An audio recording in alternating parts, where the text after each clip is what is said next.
Hi everyone, my name is Yola and I'm a naturopathic doctor and an avid runner. I have run the Toronto Waterfront Half Marathon 6 times, along with many other half marathons. I run the Vancouver and Chicago full marathon, lots of 30K races, ultra marathon relays, and so many trail races. And I'm here to share with you my knowledge on how to adjust your training plan as a woman in perimenopause.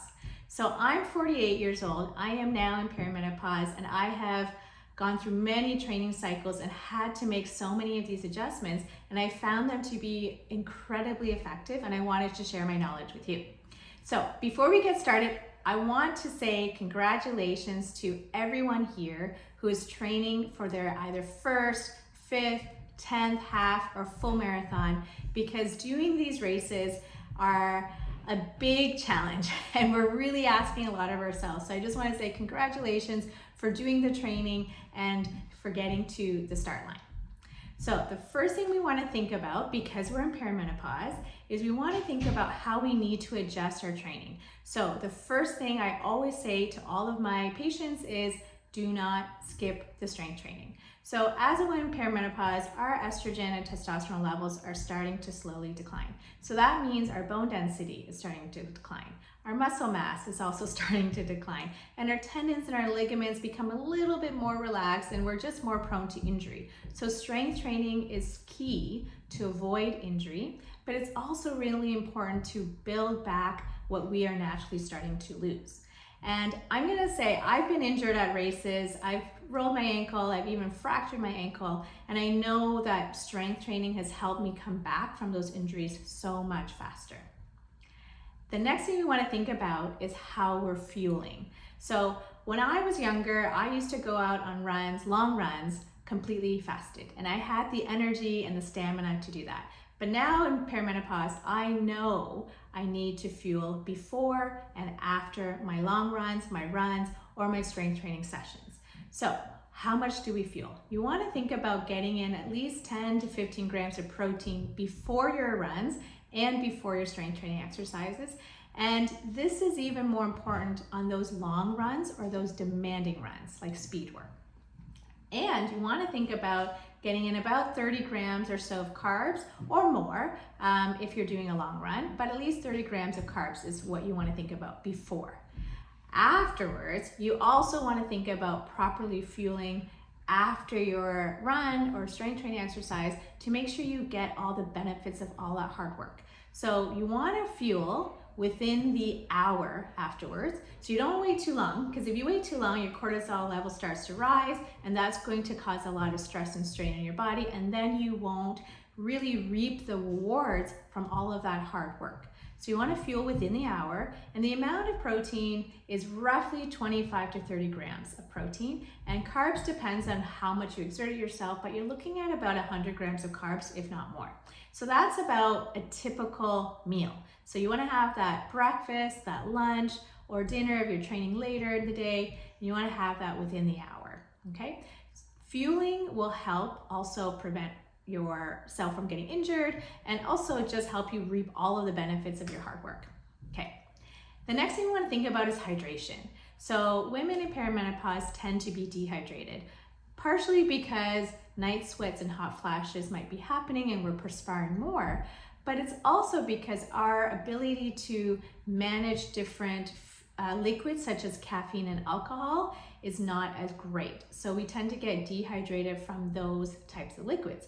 So I think about really cutting back in your alcohol during your training cycle. That'll just help you with avoiding dehydration, and really looking at caffeine as a source of perhaps like energy or fuel, but not overdoing it. And by changing your relationship with alcohol and caffeine, you might even look at changing the next thing I want to talk about, and that is sleep. So caffeine and alcohol, as we all know, can disrupt our sleep, alcohol especially. So this is why I always recommend trying to really cut back on your alcohol, limit it, and not go too crazy during your training cycle. Okay, so sleep. Sleep is a big issue for lots of people in perimenopause. We tend to wake up in the middle of the night. Sometimes we have all of these ruminating thoughts and we can't fall back asleep. So what you want to do to address your sleep is, one, you just want to have a good routine. So try to get into a nice rhythm of going to bed early and waking up a bit earlier. And then you also want to think about ways to help support your sleep. So I'm a huge advocate of using something as simple as magnesium. Magnesium is a natural muscle relaxant. It helps calm the nervous system, and it's great for recovery from your long runs or your hard runs. So magnesium at night before bed is very safe for most people to take, okay? The last thing we want to think about with sleep is not just like how do we support our sleep, but how much sleep do we need? So most people need that 7 to 8 hours pre-training, and hopefully you're already getting that. But during training, you need to add on or stack on more sleep to support that recovery. So when I was training for my full marathon, when my mileage was getting up there, I was sleeping about 9 hours a night, and I would still nap during the days on the weekends. So because I did my long runs on Sunday, I would have a long run and then a long nap afterwards. So sleep is crucial. The amount of sleep is so individual, so I won't say it's a particular amount, but just know that you need to stack on more sleep as you're training harder and longer. Okay, let's talk about skin. So women in perimenopause have probably noticed that your skin is not the same as it used to be. So it's not as elastic, not as buoyant. You're not making as much collagen as before. So we also want to think about ways to support our skin health. So fueling and hydration will help, but you also want to think about like ways to add moisture to your skin. So moisturize, glide, lubricants are really effective for your training because you want to practice that to make sure you don't chafe during your race. So the other way you can avoid chafing is you want to wear what you're going to wear on race day before your race. So the last 2 or 3 long runs, I would say bring out your run fit or your outfit that you're planning on wearing, from your sports bra right down to your underwear and right down to your shorts and socks and of course your shoes, so that you can practice and see how your skin reacts to that. Okay, my personal story with chafing is that during my first marathon, the Vancouver Marathon, I didn't even realize I was chafing, but I wore a sports bra that I had tried to wear my long runs, and it was fine during my long runs, but for whatever reason that day came and it just chafed my midsection so much. I did not notice it during the race because I was so focused on my pace and my time. It was right after that's when I realized, like, oh my God, something on my body hurts so much. So definitely apply that glide everywhere. Everywhere you have contact from something, put some glide on it, okay? The other area that we might feel a little bit of sensitivity is around the vulva area. So women in perimenopause might have a bit of vaginal atrophy or like tissue loss or sensitivity. So sometimes the rubbing or the friction of our underwear can bother us. So this is why I would practice wearing the underwear that you're going to wear for race day. Okay. Speaking of underwear, let's go on to the next topic, and that is bladder control. This is something that lots of women in perimenopause will find to be troubling. And sometimes we have like weak perineal floor. So that perineal floor is that smooth muscle layer that just kind of holds everything up, and that becomes a bit weak as our estrogen declines. So what you want to do there is you definitely want to reach out to a pelvic floor physio. They're going to be the ones to really help train and show you how to support your perineum and how to help with bladder control.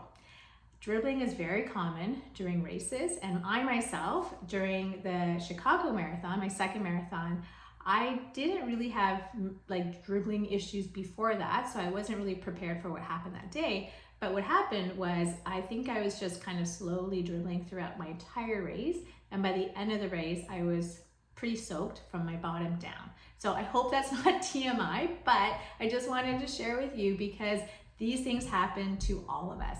So the other thing I would highly recommend is wearing period underwear or a sanitary napkin, so you can just catch some of the dribbling that will probably happen during a long race. Okay.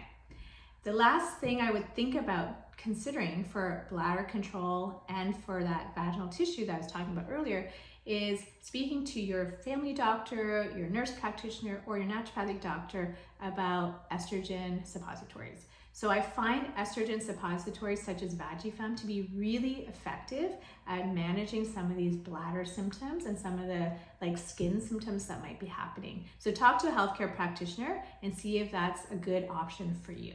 Okay, great. And the last thing we want to think about for race day is our mindset. So I'm gonna say Brittany and Kyla, they both shared some wonderful tips on how to really prepare our mind for race day. I'm gonna share with you what I did. So I wrote some mantras on my arm. So on my one arm, I wrote one of my favorite mantras, and that is, when you see a wave, be the ocean.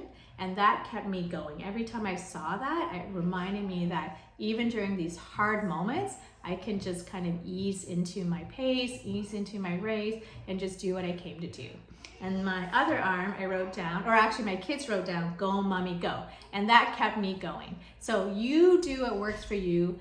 Find a way to either repeat your mantra, write it down, or like one of my friends, Amanda, does. She writes her mantras, her quotes, and even puts photos on every single gel that she's going to ingest.